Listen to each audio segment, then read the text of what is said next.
Kwa sababu tunajua tunafanya kazi kila siku za kurejesha mikoko pamoja na kufanya ulinzi wa mikoko. Je, tunataka tuangalie yale makazi tunazozifanya zitakuwa na mafanikio? Je, tunarejesha mikoko, je inaota kwa kadiri tunavyotaka, na labda tunalinda je mikoko yetu bado au msitu wetu wa koko bado upo katika hali ile ile mzuri? Kuna maendeleo yoyote ndani ya msitu wetu wa koko au msitu wetu wa koko bado watu wanaendelea kuharibu? Kwa kufanya hivyo, hizi tathmini ndio zitatupa majibu kwamba kweli mikoko yetu inaendelea kukua na iko katika hali nzuri au kuna athari ndani yake zinafanyika. Lakini bila kufanya masuala haya ya ufuatiliaji na tathmini, hatutoweza kupata majibu ya masuala haya. Kwa sababu tulikuwa tunarejesha, lakini tulikuwa tunarejesha kwa mazoea.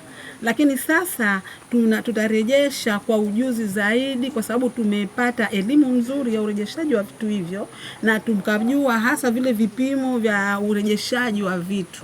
Sasa hivi vitatusaidia sisi kupata kurejesha vizuri na tukafanya kazi vizuri tu. Mafunzo haya tumejifunza jinsi ya urejeshaji wa matumbawe na kuyajua matumbawe gani yamekufa na matumbawe gani yamekufa, na baadhi ya tulivyojifundisha kurejesha tunaita coral, lakini ni nyasi bahari.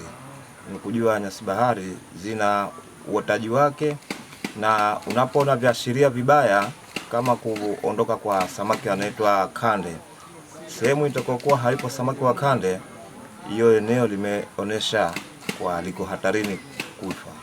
Kwa hiyo ili kurejesha, kwa elimu niliyopata mie hapa kama mwakilishi wa shehia, nitawapa wananchi wetu elimu kutokana na uvuvi unaotumika, tuendelee ili rasilimali ziwe endelevu, tutumie utaalamu wa kisasa.